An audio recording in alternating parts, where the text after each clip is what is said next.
Hi friends, நாம் இன்று பார்ப்பது உருளைக்கிழங்கு masala bonda. This video sponsor by மோட் மொபைல் ஆப். இந்த ஆப் இப்போது ப்ளே ஸ்டோரிலும் அவைலபிளாக உள்ளது. இந்த ஆப்பை பயன்படுத்தி நமக்கு தேவையான மளிகை பொருட்களை வாங்கி கொள்ளலாம். தேவையான பொருட்கள்: வெங்காயம், பச்சை மிளகாய், மசித்த உருளைக்கிழங்கு, மல்லி இலை, காயம், மல்லித்தூள், கரம் மசாலா, வத்தல் பொடி, மஞ்சத்தூள். இப்போது நாம் அடுப்பில் ஒரு கடாய் வைத்து கடாயில் எண்ணெய், ஜீரகம் சேர்க்க வேண்டும். ஜீரகம் நன்றாக பொரிந்த பிறகு வெங்காயம் சேர்த்து நன்கு வதக்க வேண்டும். அதில் சிறிதளவு இஞ்சி, பூண்டை சேர்த்து வதக்க வேண்டும். அவ்வாறு நன்றாக வதக்கிய பிறகு நாம் சிறிதளவு பச்சை மிளகாய் சேர்த்து நன்கு வதக்க வேண்டும். அவ்வாறு வதக்கிய பிறகு நாம் அதில் வேக வைத்துள்ள உருளைக்கிழங்கை நன்றாக மசித்து அதையும் சேர்த்து கொள்ள வேண்டும். நாம் பொன்னிறமாக வதக்கிய வெங்காயத்தில் இப்போது மசாலா தூள் நாம் சேர்க்க வேண்டும். அவ்வாறு நன்றாக சேர்த்து வதக்க வேண்டும். வதக்கிய பிறகு உருளைக்கிழங்கை சேர்த்து அடுப்பை கம்மியாக வைத்து நன்றாக வதக்க வேண்டும்.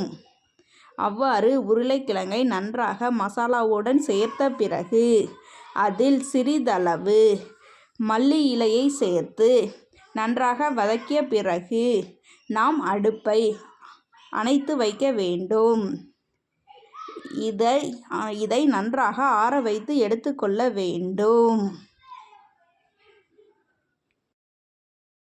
நாம் இப்போது போண்டாவுக்கு தேவையான மாவை கரைப்பதற்கு உள்ள பொருட்களை பார்க்கலாம்.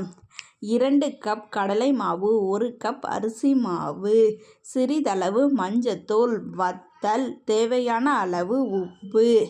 இதை சேர்த்து நாம் நன்றாக பஜ்ஜி மாவு பதத்திற்கு நன்றாக மாவை கரைத்து எடுத்துக்கொள்ள வேண்டும். அவ்வாறு நாம் கரைத்து எடுத்த பிறகு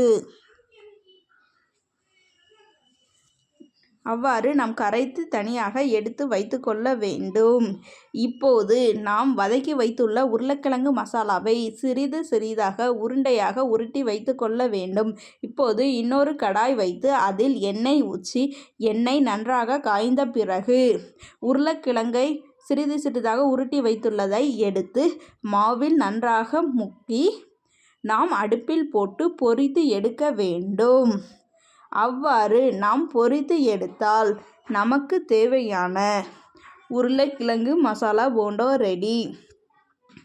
ஈவினிங் ஸ்நாக்ஸாக குழந்தைகளுக்கு கொடுத்தால் குழந்தைகள் மிகவும் விரும்பி சாப்பிடுவார்கள்.